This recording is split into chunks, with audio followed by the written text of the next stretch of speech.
Hey, I'd like to welcome you to another episode of Mission Matters. My name is Adam Torres, and if you'd like to apply to be a guest in the show, just head on over to missionmatters.com and click on Be Our Guest to apply. All right, so today's guest is Oliver Libby. He's managing partner over at HL Ventures. Oliver, welcome to the show. Thanks, Adam. I'm glad to be here. All right, so happy to have you on, and this is an interesting topic to me. So we've had a lot of venture capital firms on in the past, but I can't claim that we've ever covered daily active engagement and really what that means. So the topic today for everybody listening in, daily active engagement and how it encourages success for entrepreneurs. So I guess before we get into even what daily active engagement is, let's take maybe a step or two back, Oliver, and tell us how you got interested and really when you got into the VC space. Yeah, Adam, I appreciate it. And not surprising that daily active engagement doesn't come up a lot in the discussion of venture capital because it is unusual in the extreme. I got started in this business a little over 16 years ago, actually a hair before that, informally working with startups that I had run across through my life working in government and then also being a consultant. And I fell in love with early stage companies, but maybe because I was a bit of an outsider to the space, I didn't come up through the usual either MBA track or at a venture firm as an analyst and that sort of thing. I was very highly skeptical of the existing business model of venture capital and remain so. And I thought that there were some things that we might innovate on in the model that would make it more effective and maybe even some ways a little bit less risky over time. And so that's what got me into the space. And it took the global financial crisis to have the opportunity to actually put some of that into effect. But that's really what got me in.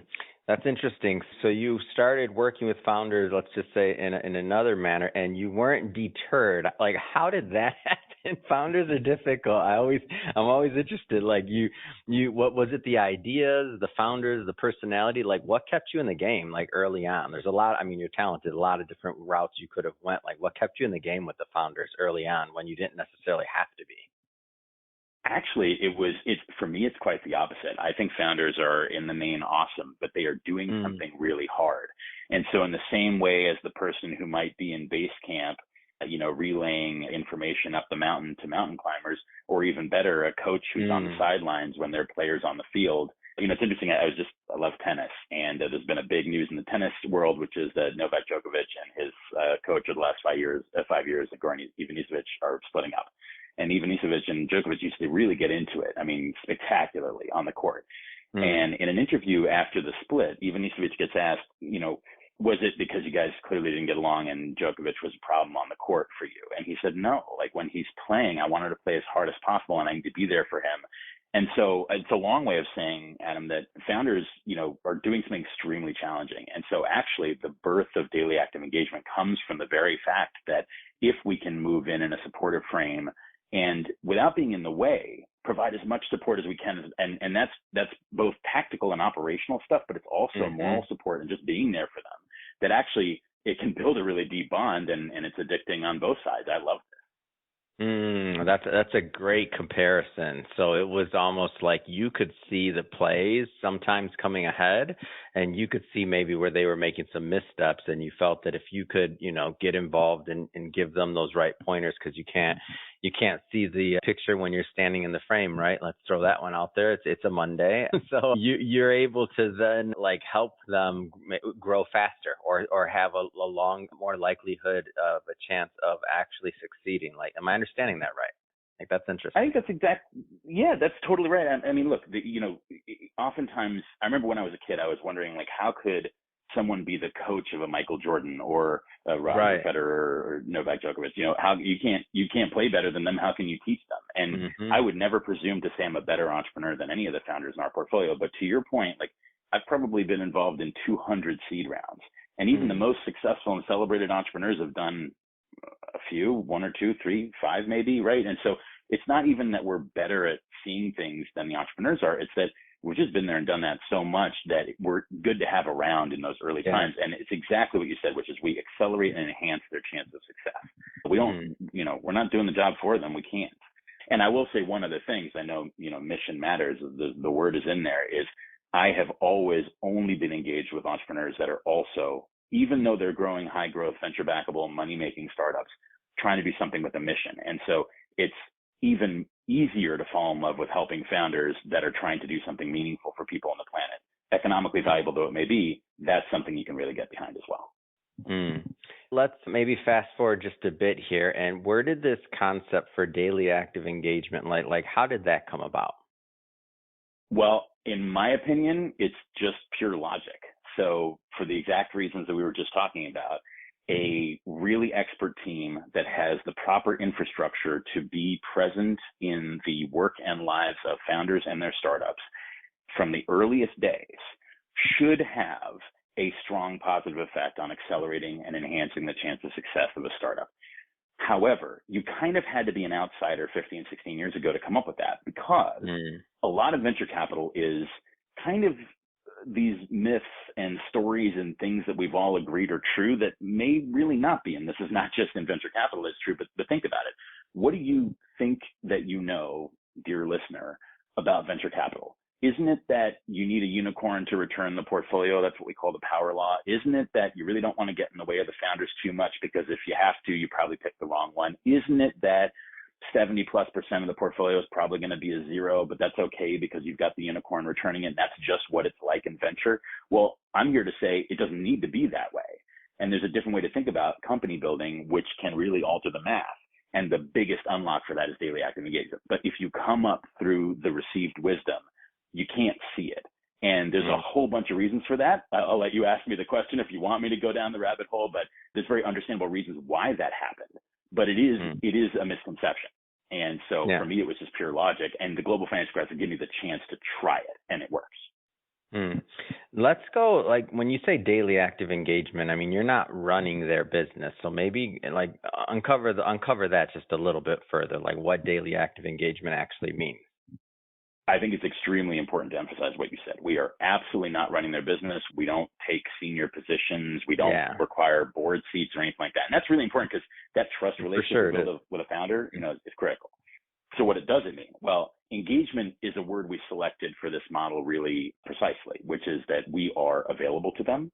We are checking in with them in unobtrusive ways. We have a weekly check-in with every founder in the portfolio, bar none. We hold to it, even if it's a 5 or 6 minute call.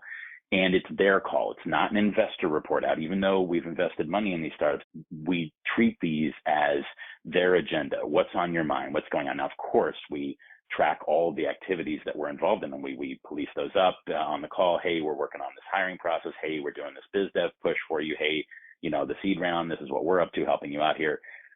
Then what happens is you engage infrastructure. So this is a really important thing.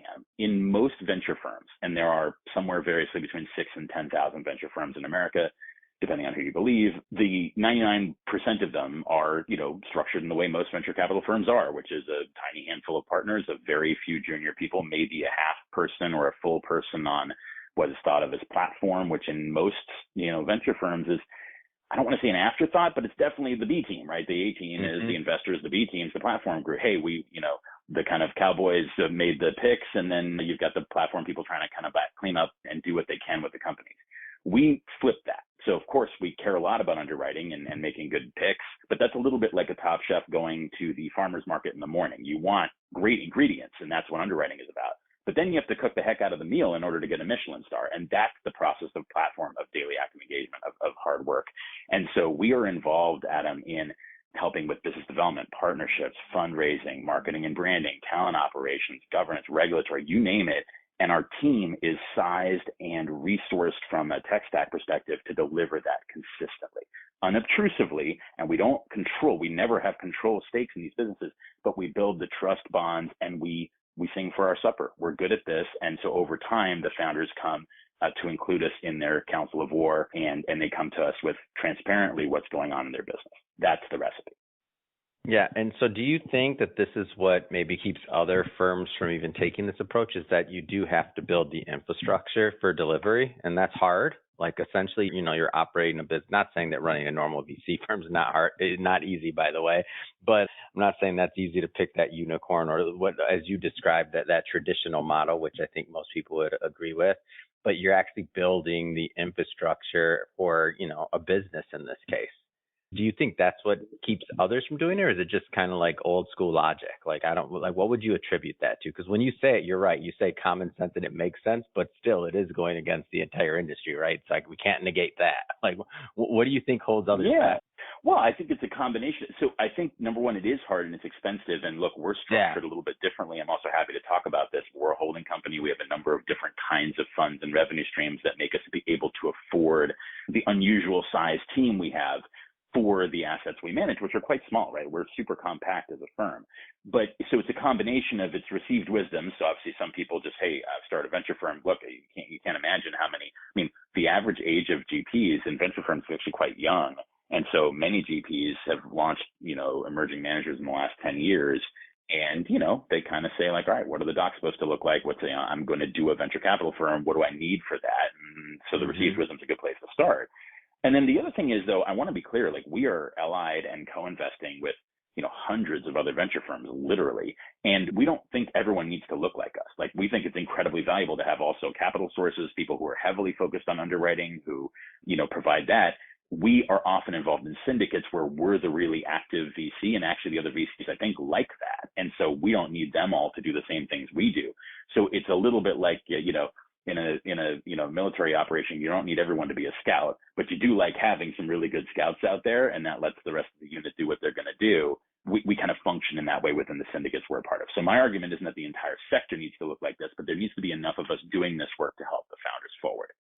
Can you give some examples of just like how you've helped some companies in the past, like whether it's the biz dev side or like raising capital, or just things that show that you went like over and above, let's just say, the normal role of a VC? And you don't have to say a name of a company if you don't want to, or you can. I mean, I'm not saying that, but just an example or two.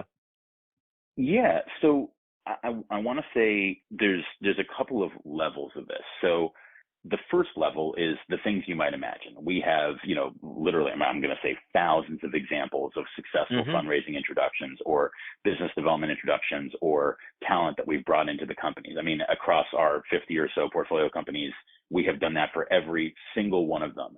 But the difference at this level is we do it at institutional grade. So every venture firm, I think, a priori is well-meaning and well-connected, and GPs are out there making intros, trying to bring in other investors to the round all the time. It's just that they don't have a almost 70-person team behind them resourcing that and backing them up so they can do it consistently day in, day out for every single company in the portfolio without picking any favorites or resourcing their winners and that sort of thing. So that's the difference, is consistent, generalized support. But then the other level that's really important is, because of the consistency over time, we build a bond of transparency with the founders that's really different.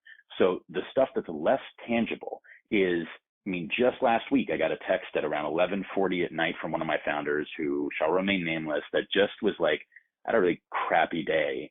Do you have a few minutes? And this happens almost weekly, and it says nothing about the founder, right? This is hard work, like I said in the very first answer to your very first question. It doesn't diminish them that they find the day to have been crappy and they want to talk to somebody. The fact that we're there and that they know we'll take the call, and we'll usually take it within an hour or two of getting the message, is special and different. And it's not to say other GPs won't jump on either, but again, institutional grade. There will always be someone from my team who can do it right away. And that's critically important. The other thing is, because of that trust and transparency, we can do interesting and creative things, and we bridge the gap between founders and VCs. Because just to name something that's not a popular viewpoint, but VCs and founders are allies to a certain extent, but it is oftentimes an uneasy alliance because interests are not perfectly aligned. Most venture firms buy preferred shares, and most founders own common stock.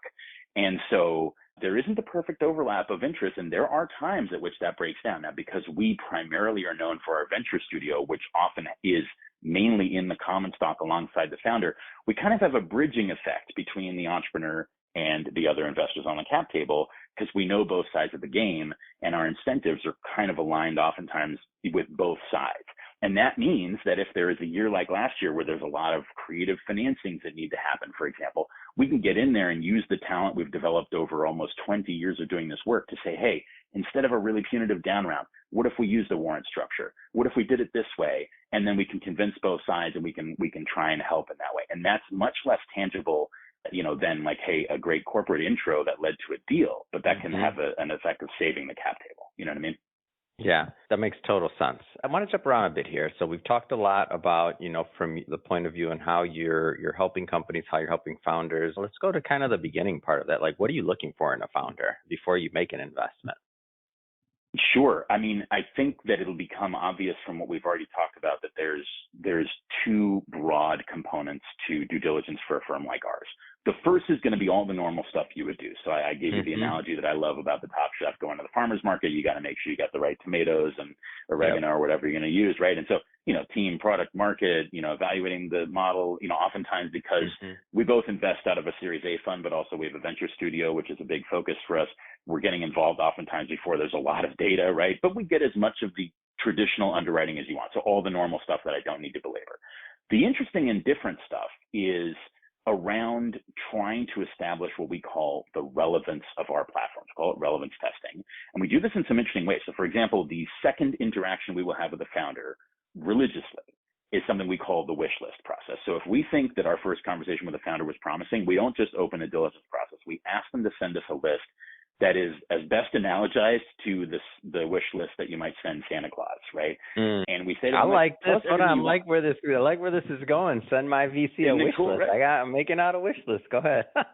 That's right. And so it's all those things, right? It's like, what are all the corporates you want to talk to? What hiring are you going to do in the next couple of years? How big do you want your next round to be and why? But we don't even ask these questions. We just leave it as a blank sheet of paper. Just send us everything you want. And look, it can be dispositive, Adam. Like we get back some of these wish lists. It's like, I need $5 million in my next round and a COO. Now, that may be true or not, but it's not very creative. It's not very thoughtful. That person may not be so open to having our help. It's interesting data for us. Whereas we get founders who are, by the way, super capable, really smart, have already gotten interesting traction. We call it resource magnetism. They've done a lot with a little, you know what I mean? And yet they come to us with like 3 or 4 pages worth of like great, really thoughtful stuff that they are open to getting help on. And that for us is catnip, right? That's where it's at. That's, without taking anything away from the brilliance of the team, the product, the market, we can help. And that relevance overlay is the other thing we're looking for. Last but not least, as you probably saw on our website, we care about the nexus between growth, impact, and diversity. So we are going to look at impact. We do look at the diversity of the founding team, or if it's not particularly diverse, then we're going to look at the board and the leadership team. But we do think those are powerful overlays. And that is what altogether leads up to our underwriting process. Any particular sector that you're focusing on or area of technology or otherwise, or agnostic? We are totally agnostic. I mean, of course, we're looking for venture type returns, although, it's a little bit like, you remember the book and the movie Moneyball, I don't mind a home run, but I'm building my team to get on base. We think about the power law math differently. I actually don't think it's very consistent. And you can look at a venture fund that had great returns and spot the unicorn and then kind of backfit the power law mathematically. But actually, like if you look at 6,000 to 10,000 venture firms and you look at roughly 100 unicorns every year, it just, as a sector-wide methodology, doesn't really hold mathematical weight. And so then you think to yourself, well, if I want to consistently drive good returns and build great companies, how else might I do it? And you'd say, well, you get involved early, you control valuation, you add a lot of value, and then maybe you don't sell everything for multi-billion dollars, but you get everyone to some kind of a goal line. And by the way, as it turns out, in my experience over 16 years, you can generate great fund returns using that methodology without having to rely on having one massive, bottom of the ninth grand slam. Awesome. Well, Oliver, I have to say it has been great having you on the show today, and you definitely delivered. I'm better educated on another way of VC approach, which is through your daily active engagement model and really the venture suite that you have, and venture studio, that you have. That being said, if somebody's listening to this and they want to learn more and to continue the conversation, how do people connect with HL Ventures?